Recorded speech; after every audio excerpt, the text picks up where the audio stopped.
Hello guys, good morning, welcome back to my channel. আশা করি তোমরা সবাই ভালো আছো আর আমিও ভালো আছি। চলো, আজকে রবিবারের সকালবেলা সমস্ত কাজ সেরে, সমস্ত কাজ বলতে বাসি কাজ সব সেরে এবার বাসনগুলো গোছ করছি। আমাদের আবার রবিবার শনিবার এগুলো আর কোনো বার আছে? যত ছুটির দিন তত আমাদের সংসারে কাজও বেশি। তা যাই হোক, ওইভাবেই আমাদেরকে মানিয়ে নিয়ে চলতে হবে।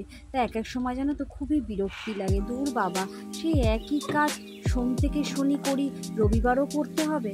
কিন্তু কি করব, না করলে করবেই বা কে, এটাই তো আমাদের জীবন। তা যাই হোক, ওই সমস্ত বাসনগুলো গুছিয়ে ভাবলাম আজকে সকাল সকাল ঘরটা ঝাড় দিয়ে মুছে দিই। রনি যদিও বলে রবিবার দিন তুমি কোনো কিছুতে হাত দেবে না, এগুলো সব আমি করে দেবো, কিন্তু ও শুয়ে শুয়ে কিন্তু এখানে বলছে তুমি কেন এরকম করছো। আমি তো বললাম আমি ঘুম থেকে উঠে সব করে দেবো। আমি বললাম ঠিক আছে, আমার হাতে এখন কোনো কাজ নেই, একটুখানি ঘরটা ঝাড় দিয়েই নিই না। তাও দেখো এত জিনিসপত্র থাকে না তো নিচে, আর আমার তো একটাই ঘর, খুব কষ্ট হয়, মানে জিনিসগুলো কোথায় কি রাখবো বুঝে উঠতে পারি না। যত বোতল কমিয়ে দিচ্ছি তত বোতল বেড়ে যাচ্ছে।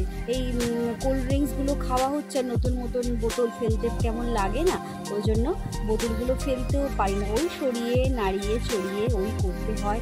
আর এই রিং লাইটটা, এটার যখন আমার শখ ছিল তেমন এই রিং লাইটটা এখন হয়ে গেছে একটা দিকে আবার চাপের বিষয়। রোজ এই রিং লাইট, টেবিল ফ্যান এগুলোকে সরাতে হয়, সরিয়ে সমস্ত ঘর মুছতে হয়। আর একটু ঘর মোছার আগে একটু ফিনাইল দিলে গন্ধটাও খুব ভালো লাগে। যাই হোক, আস্তে আস্তে সমস্ত ঝাড় দিয়ে এবার ঘর মোছাও শুরু করে দিলাম। তা বেশি ঘর তো বড় নয়, সুতরাং মুছতেও খুব একটা বেশি সময় লাগে না। আগে জানো তো বসে বসেই মুছতাম, কিন্তু এত কোমরে ব্যথা করে, তারপর থেকে রনি এই লাঠিটা এনে দিয়েছে, এই লাঠিটা দিয়েই মুছি। তাতে কিন্তু শান্তি খুব একটা লাগে না, খুব ভালো কিন্তু মোছা যায় না, তাও ওই কোনো রকমে চালিয়ে নিতে হয়। চলো, এখন টিফিনের জোগাড় করতে বসে গেছি। আর আজকে টিফিনে করবো কি জানো, ঘুগনি আর লুচি। তার জন্য কালকে মটর সেদ্ধ করে রেখে দিয়েছিলাম, তো সিদ্ধ করতে একটু সময় লাগে না বলো ঘুগনির মটর, তার জন্য একটু সিদ্ধ করে রেখে দিয়েছিলাম। আর এই এখন একটু খালি জাস্ট একটু বানাবো আর একটু লুচিটা করব। অনেক দিন ধরে খেতেই আমার অন্তত ইচ্ছে হয়েছে। তা আমার যদি ইচ্ছা হয়, রনি যদি একবার সেটা শুনে নেয়, তাহলে একদম সঙ্গে সঙ্গে এনে দেবে। তো এটাই একটু কাটাকাটি করছি।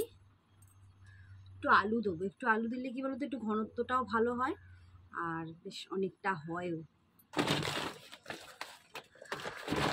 আলু ফুরিয়েও এসছে। তা যাই হোক, রনি তো বাজারে যাবে, সেই জন্য তখন তো নিয়ে আসবেই।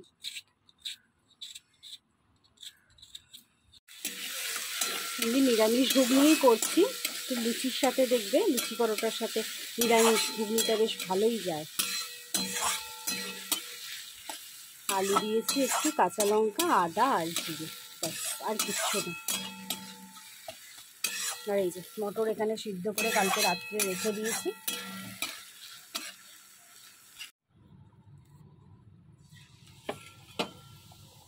ঘুগনি তো হয়ে গেছে, তবে লুচিগুলো একটু ভেজে নিচ্ছি।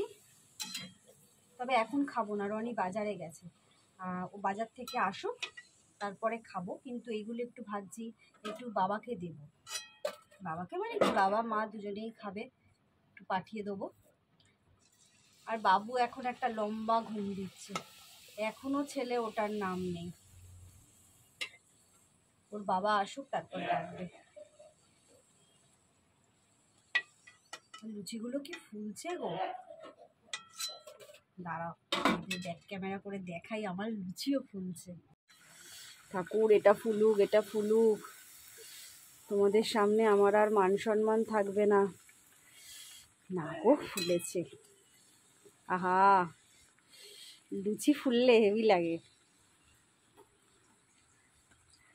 ফুলেছে গো, ফুলেছে।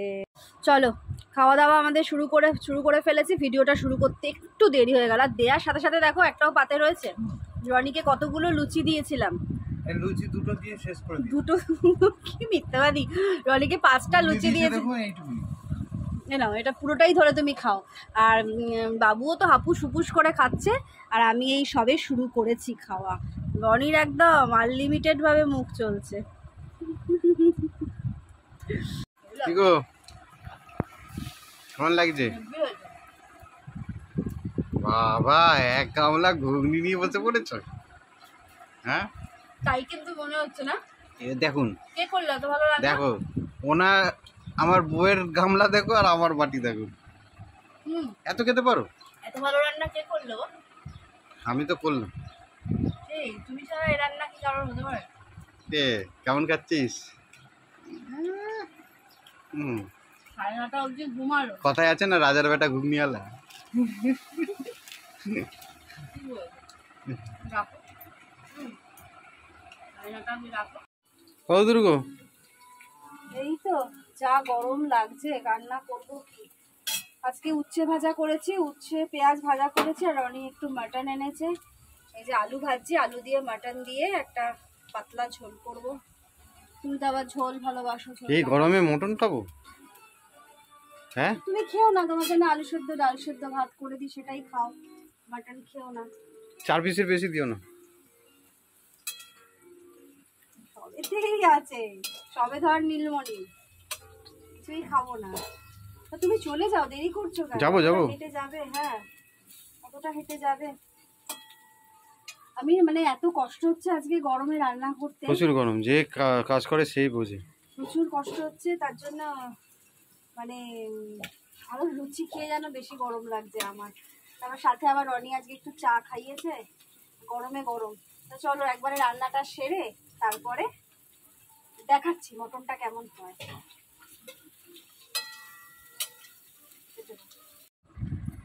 চলো আমরা খেতে বসে গেছি। আর এই যে ভাত, উচ্ছে পেঁয়াজ ভাজা, আর এটা কি করেছি জানো, আগের দিনের একটু ভাত ছিল, বিরিয়ানি মশলা, একটা আলু আর মাংস তুলে দিয়ে দিয়েছি, হয়ে গেছে বিরিয়ানি। আর এইখানে হচ্ছে লাল লাল লাল লাল, এই কোথারে বাবা, লাল লাল লাল মাটন, ঠিক আছে। রনিকে তো মাটন দেবো না, ও খাবে না বলে, তো তোমরা আমি সবাই 4 পিস শুনেছো। বলেছি। 4 পিস বলেছি, এনেছেই 4 পিস দেবো, এনেছেই 4 পিস দেবো, আবার 4 পিস। চল হাট, চলো খেয়ে নিয়ে এবার। হ্যাঁ বস,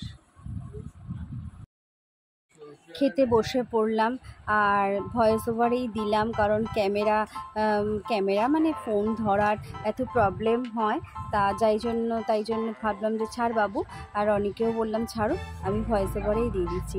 আর ওই ভাত ভাজা, যেটা বিরিয়ানির ওই মশলা দিয়ে মটনটা করেছিলাম, এত সুন্দর খেতে লাগছিল, খুব ভালো লাগছিলো। যদি একটু গোলাপ জল কেওড়া জল দেওয়া যেত না, তাহলে স্বাদটা অনেকটাই বেড়ে যেত। তা চলো আগে ওটা খেয়েছি, পরে মাটন দিয়ে ভাত খেয়েছি।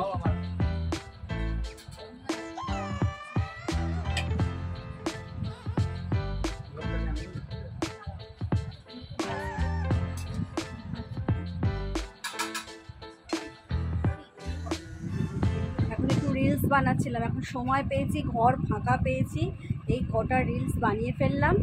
তা যাই হোক, আবার রিলস বানালাম। এই জিনিসগুলো এবার সব সরাতে হবে। ছেলে বর দুজনেই খেলতে গেছে, ঘরটা ফাঁকা পেয়েছি, লাইভ করলাম, লাইভ করার পরই না কটা রিলস বানিয়ে নিই। চলো তাহলে এগুলো এবার একটু গুছিয়েও ফেলি।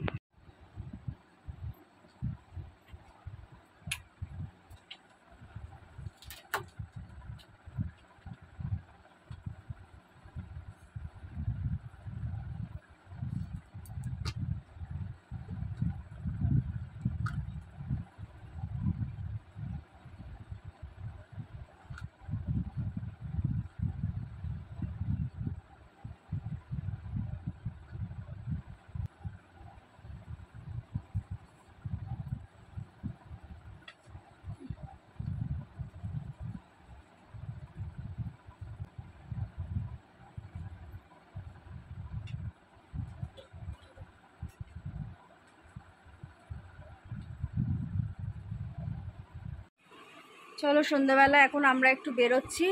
আর কীরকম ঘামছি দেখেছো, মানে এত গরম আজকে, মনে হয় এতগুলো গরমের দিনের মধ্যে আজকের গরমটা সেরা গরম মনে হচ্ছে। তা যাই হোক, একটু তো বেরোতেই হবে। চলো রনিও রেডি হয়ে গেছে, একটু হাওয়া লাগিয়ে আসি। চলো আর এখানটা একটুখানি পড়ে গেল, রসনাটা পড়ে গেল, চ্যাটচ্যাট চ্যাটচ্যাট করছি, এক্ষুনি পিঁপড়ে ধরে যাবে। হয়ে গেছে গো, চলো বাইরে বেরোলেই একটু শান্তি। বাইরে যান, হেলমেট দুটো নাও বাবু, আসছি বাবু, খেয়ে নিস। আমরা বেরিয়ে পড়েছি, আর সত্যি বাইরে বেরোলে অনেক আরাম, অনেক আরাম, খুব ঠান্ডা ঠান্ডা হাওয়া। আর সারাক্ষণ মনে হচ্ছে রনি বাইক, সরি বাইক না, তোমরা আবার কেউ বলবে তোমার ঘরের তো বাইক না স্কুটি, তা যাই হোক স্কুটি রনি চালিয়েই যাক আর আমি পেছনে বসে হাওয়া খেতেই থাকি। আরাম। এখন আমরা একটু চা খাবো, চা খেয়ে যাবো একটু শ্যামবাজার। আজকে আমরা বলেছি রনিকে, শান্তনুর দোকানে অনেক ভিড় হয়, চা অবশ্যই ভালো করে, কোনো কথা হবে না, কিন্তু ভীষণ ভিড় হয়, তো আজকে একদম দাঁড়ানোর সময় নেই, আজকে একটা কাজও আছে আমাদের। তা যাই হোক ওই কাজটার জন্য সব থেকে বেশি তাড়াতাড়ি জন্য রনিকে বলেছি আজকে শ্যামলদার দোকানে চা খাবো। রনি বলছে তাই, আমি বললাম যে হ্যাঁ আজকে শ্যামলদার দোকানে চা খাবো। আমরা বেরিয়ে পড়লাম চা খেয়ে, সেই শান্তনুর দোকানেই চা খেতে হলো। বলো, চাটা ভালো করেছে, মিষ্টি কম দিয়েছে, বললাম প্রথমে মিষ্টি কম, কিন্তু খেতে খেতে ভালো লাগে, তাই না? হ্যাঁ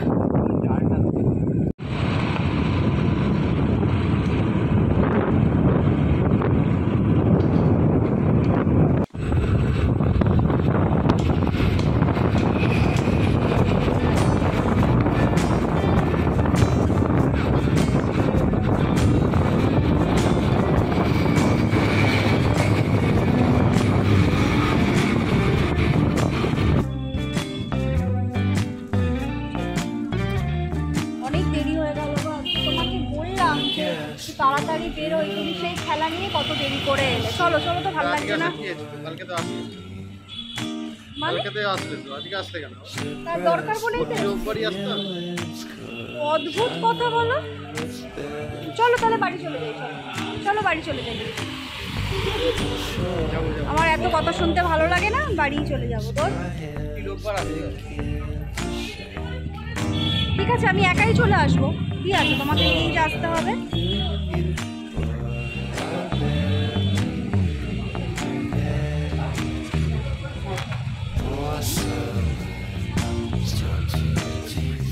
চলো, অনেকক্ষণ আগেই চলে এসেছি, অনেক রাতও হয়ে গেছে। রনি শ্যামবাজারে এমন করলো যে মানে একদম বলার না। তা যাই হোক, একটা কেনাকাটা করেছি, একটা জিনিসই কিনেছি, তা তোমাদের নেক্সট ভিডিওতে দেখাবো। এখন আর একদম ভালো লাগছে না, এমন এসে খেতে বসে গেছে। অনেকক্ষণ এসেছি, ওরা খেলা দেখছে, আমি একটু বসেছিলাম আর খেতেও বসেছি। রাত্রে হচ্ছে ভাত, আর ছেলের ঘুম লাগছে, নিয়ে নিয়েছি ভাত, বাবু খাচ্ছে রুটি, রনিও ভাত খাচ্ছে। এই হচ্ছে আজকে রাত্রের খাবার।